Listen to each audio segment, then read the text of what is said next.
Biographical Criticisms by Diana Rose May Salas. Biographical criticism is a form of literary criticism which analyzes a writer's biography to show the relationship between the author's life and their works of literature. It is often associated with historical biographical criticism, a critical method that sees a literary work chiefly, if not exclusively, as a reflection of its author's life and times.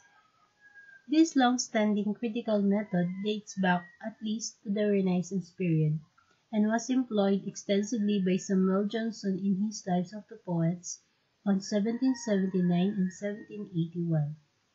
Like any critical methodology, biographical criticism can be used with discretion, and insights are employed as a superficial shortcut to understanding the literary work of its own terms through such strategies as formalism.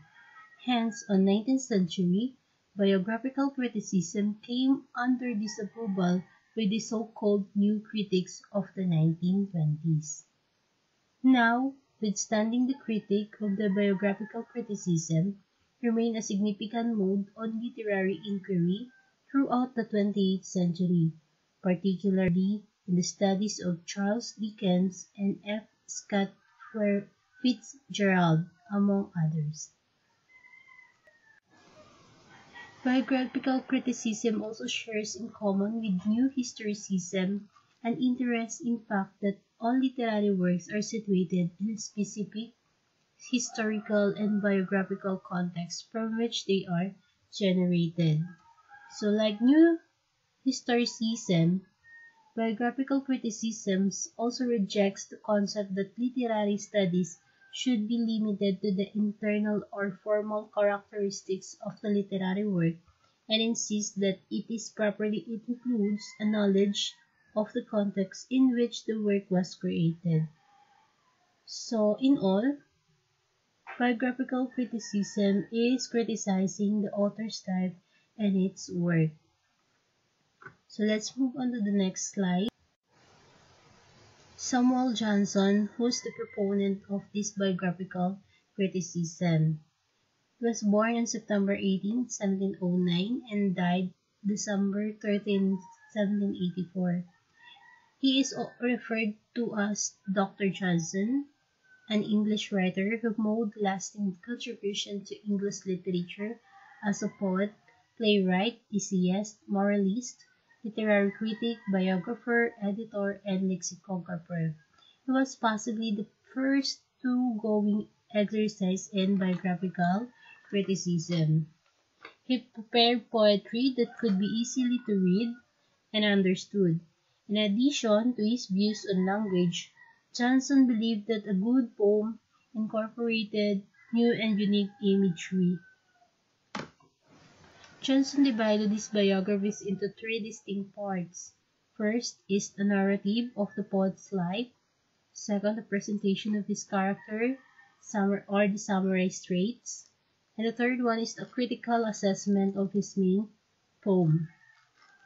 He adopted this method not because he failed to perceive relationships between a poet's life and his work, but because he did not think that a good poet was necessarily a good man. His method allowed him to make use of his recognition that manifest and striking contrariety between the life of an author and his writing can exist, and to assign different purposes to his analysis of his subjects' lives and their poetry. Johnson expressed a hope that the biographical parts of his lives were composed in such a manner as may tend to the promotion of pity, and his moral intent is borne out in his readiness to chastise failings and the commend virtue. Johnson responded most favorably to the works of poets from Dryden to Pope, and was skeptical of those produced in his own work generation, including the poetry of Gray Collins and Chilton, though he admired grace and elegy written in a country churchyard. So this is his work, prefaces biographical and critical to the work of the English poet, or may called as The Lives of Poets. It is his last great work and was conceived a modesty, a short prefatory notices to an edition of English poetry. So the Lives of the Poets is also called as the lives of the most eminent English poets on 1779 and 1781. It is alternatively known with the shorter title Lives of the Poets. It is a work by Samuel Johnson comprising short biographies and critical appraisals of 52 poets, most of whom lived during the 18th century. These were arranged approximately by date of death. So Johnson began writing individually biographical pieces in 1740, the first being devoted to Jean-Philippe Baratier, Robert Blake, and Francis Drake. In 1774, he wrote his first extended literary biography, The Life of Mr. Richard Savage, in honor of a friend who had died the year before. So, various accounts are given on how Johnson came to write his lives of the poets during an episode of anti-Scottish sentiment in England. So, these are the names, or the list of names of the poets included are Abraham Coley, Sir John Denham, John Milton, Samuel Butler, John Wilmot, Wentworth Dillon of Earl of Roscommon, Thomas Otway, Edmund Waller, John Pomfret, Charles Saville, George Stepney, and many more. Slide. Another list of the poets who are included on the Lives of the Poets or the Book of the Lives of the Poets by John. There's another one. All we have 72 poets who are included on this Lives of the Poets of John. So, The Life of Pope by Samuel Johnson. This is also included to the book. So, in this, he described on it on once the longest and best book of Johnson. Pope's life and career were fresh enough and public enough to provide ample biographical material. Johnson found Pope's poetry highly congenial.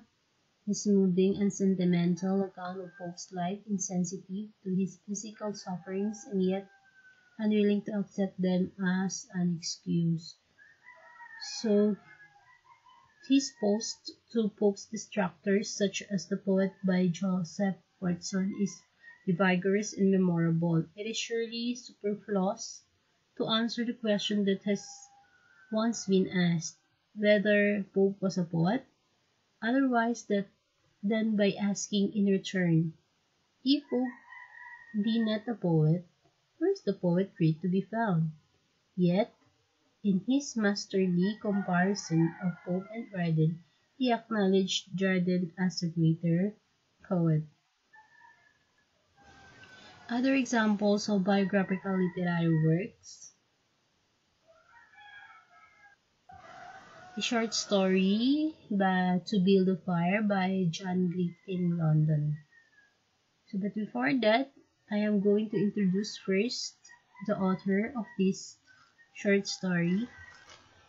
John Griffin London was born on John Griffith Shani on January 12, 1876 until November 22, 1916, was an American novelist, journalist, and social activist, a pioneer of commercial fiction in American magazine.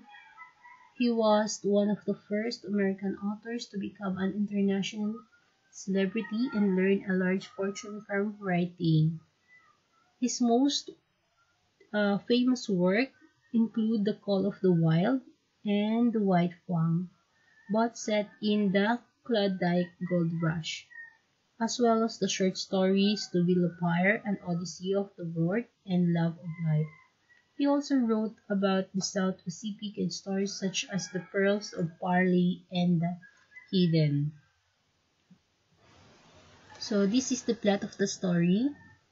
The dog, following his instinct, went away towards safety. But the story is not only a work of fiction.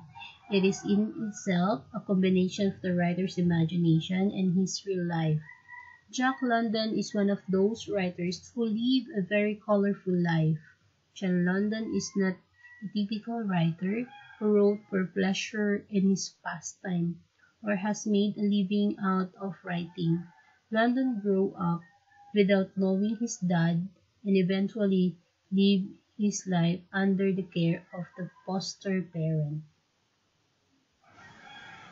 So to describe the story, To Build a Fire is a short story by American author Jack London. There are two versions of this story. The first one was published in 1902 and the other was published in 1908. The story written in 1908 has become an often anthologized classic while the 1902 story is less well known. So to analyze the story, its genre is a short story or adventure. The style is normal narrative. Figure of speech is simile, metaphor, and irony. Subject matter or the themes, humans versus nature, man versus man. And the conflict is man versus nature because the protagonist has to battle to harsh condition of the Yukon in a fight for survival. Interpretation of the story is to build a fire is not the typical man versus man struggle. It is more than a man versus nature, or in other perspective, a man versus himself struggle.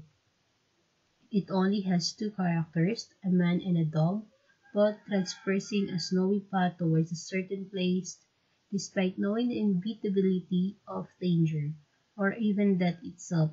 In the end, death was sure for the man, as his struggle against himself and against nature ended drastically. So another one, it is a Florante of Laura. It is a song by Francisco Baltasar. It is also a biographical criticism. Balagtas E. de la Cruz is born on April 2, 1788 until February 20, 1862. Most commonly known as Francisco Balagtas and also called Francisco Baltasar, a prominent Filipino poet during the Spanish colonial period of the Philippines. He is widely considered one of the greatest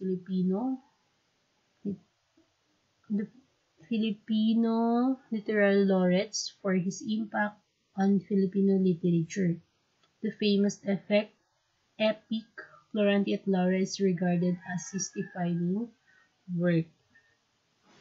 To describe Florante at Laura, it is a 1938 awit written by Tagalog poet Francisco Balagtas.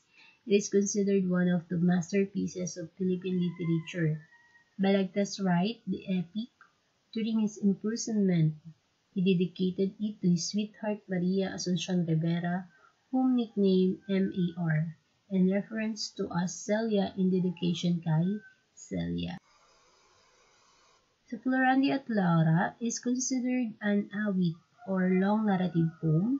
The genre consists of fantastic or chivalric heroic themes written in rhyming quatrains running to hundreds or thousands of lines, although apparently set in a distant land with non-Filipino characters.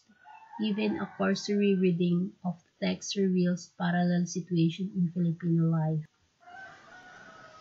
Florante at Laura is considered an awit. Yes. To analyze, its genre is a fiction, its form is a song. Figure of speech is simile, metaphor, irony, personification, and the theme is man versus society. Florante at Laura is a story which depicts the scenario in Philippines when Spaniards invaded the country. The tyranny of Spaniards has caused Balagtas, the author of the Florante at Laura, to fight back against them, but through pen, and this is how Florante at Laura has made. The characters in the story symbolizes something. Laura represents the country, Philippines, a beautiful girl who has caused the two men to fall in love to her like Philippines. It is a beautiful country which causes other Japanese and Spaniards to invade. For the interpretation, Duke Adolfo represents the Spaniards who brutally ruled the Filipinos by any means. Florante represents the Filipinos that despite of the tyranny experienced from the Spaniards never ceased to get justice. The setting of the story is in Albania. This country is ruled by a king and queen unlike in Philippines which is ruled by a president. The author chose Albania as a setting because of the censor of all written works during the Spaniards' time. So, to avoid those censorship, he used Albania in order of his work to be published and even characters which have a hidden representation of what is really happening in the Philippines. So these are my references on my topic, Biographical Criticism. That's all, ma'am. Thank you. Again, I'm Diana Rosemay Sales, your student.